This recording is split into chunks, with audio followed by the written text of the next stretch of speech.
Alors, voici une petite vidéo pour t'aider à comprendre ce que c'est qu'une chaîne d'énergie. Donc, qu'est-ce qu'une chaîne d'énergie et comment la réaliser, comment la compléter?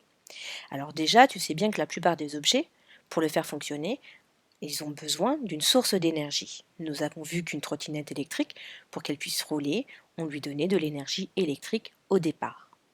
Donc cette chaîne d'énergie, en fait, permet de décrire cette circulation d'énergie et cette transformation d'énergie. Donc on la représente sous la forme de blocs fonctionnels. Alors voilà 4 blocs, blocs fonctionnels parce que chaque bloc réalise une fonction. Donc la fonction que l'on va mettre à l'intérieur, c'est souvent un verbe à l'infinitif, donc c'est comme une action, et on va rajouter l'objet, la pièce de la trottinette électrique par exemple, qui va réaliser la fonction.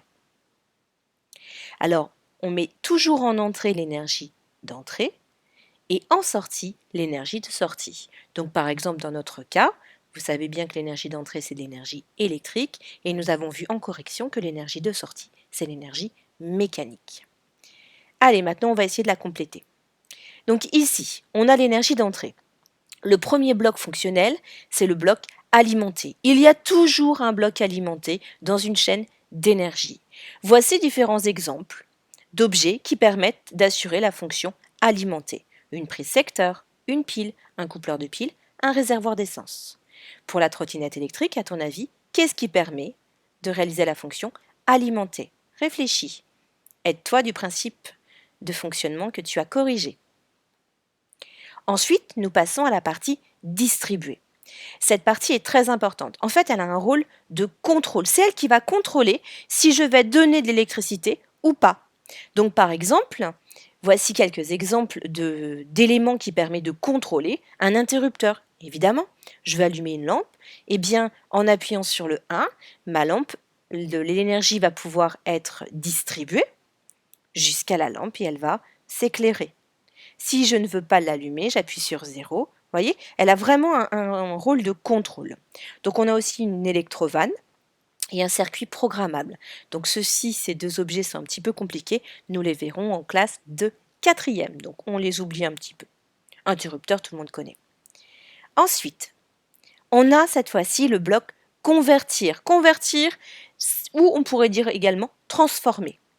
Alors, quel est l'objet, à votre avis? Quelle est la pièce exactement dans notre trottinette électrique qui permet de convertir l'énergie électrique en énergie mécanique? C'est facile. Je sais que tu as trouvé. Alors, les exemples sont les suivants. Donc, on a un moteur. Regardez, le moteur transforme l'énergie électrique en énergie mécanique. L'ampoule va transformer l'énergie électrique en énergie lumineuse. On peut avoir une dynamo. Tu te souviens de la dynamo? Ça va transformer en fait de l'énergie mécanique en énergie électrique. Et enfin, le buzzer, eh bien, c'est l'énergie électrique au départ et le buzzer le transforme en énergie sonore. Donc, une fois qu'on a complété le bloc fonctionnel convertir, le dernier, c'est transmettre. Cette fois-ci, je vais devoir transmettre le mouvement. Mais oui, puisqu'en sortie ici, j'ai bien l'énergie mécanique, c'est une énergie de mouvement. Voici quelques exemples. Alors, à ton avis, dans la trottinette électrique, quelle est la pièce qui permet de transmettre le mouvement? Donc, les exemples, par exemple, on a un train d'engrenage. Alors, les engrenages, tu te souviens, c'est les petits trous dentés qui s'entraînent. Donc, ici, on a un pignon crémaillère, on a une chaîne de vélo. Voilà, ça c'est vraiment la pièce qui permet de transmettre le mouvement. Ici, on a un réducteur de vitesse, donc ça permet de réduire la vitesse, mais aussi de transmettre la rotation. Voilà. Et enfin, on vient indiquer l'énergie de sortie. Pour nous, c'est de l'énergie mécanique.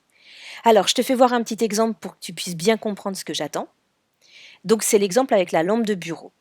Donc, au départ, je viens indiquer l'énergie électrique. Premier bloc fonctionnel, est-ce que tu t'en souviens? C'est le bloc alimenter. Qu'est-ce qui permet d'alimenter dans la lampe du bureau? Eh bien, c'est la prise secteur qui est branchée sur du 230 volts. Ensuite, on va avoir le bloc fonctionnel distribué. C'est l'interrupteur. Tu as vu? Alors ici, dans l'exemple, on le marque au-dessus. On peut très bien le marquer en dessous. Eh bien oui, c'est lui qui va contrôler en fait si l'énergie électrique doit passer ou non. Donc, lorsque j'appuie, l'énergie électrique circule. Si je n'appuie plus sur mon interrupteur, elle ne circule pas. Donc, ça a vraiment le rôle de distribuer, de contrôler. Enfin, Convertir, évidemment, c'est l'ampoule qui convertit l'énergie électrique en énergie lumineuse. Il l'appelle l'énergie rayonnante, l'énergie lumineuse, c'est pareil. Et enfin, nous avons transmettre. Alors, qu'est-ce qui permet de transmettre? Eh bien, ça va être le réflecteur, tu vois, c'est cette partie-là, et aussi le pied réglable. Comme ça, je vais pouvoir orienter, transmettre exactement, eh bien, cette lumière où j'en ai envie. Alors, et pour finir, on vient mettre l'énergie finale chez nous, enfin pour nous, pour la trottinette électrique, c'est l'énergie mécanique. Alors à toi de t'aider de cette vidéo et de cet exemple pour compléter la suite de ton travail. Bon courage!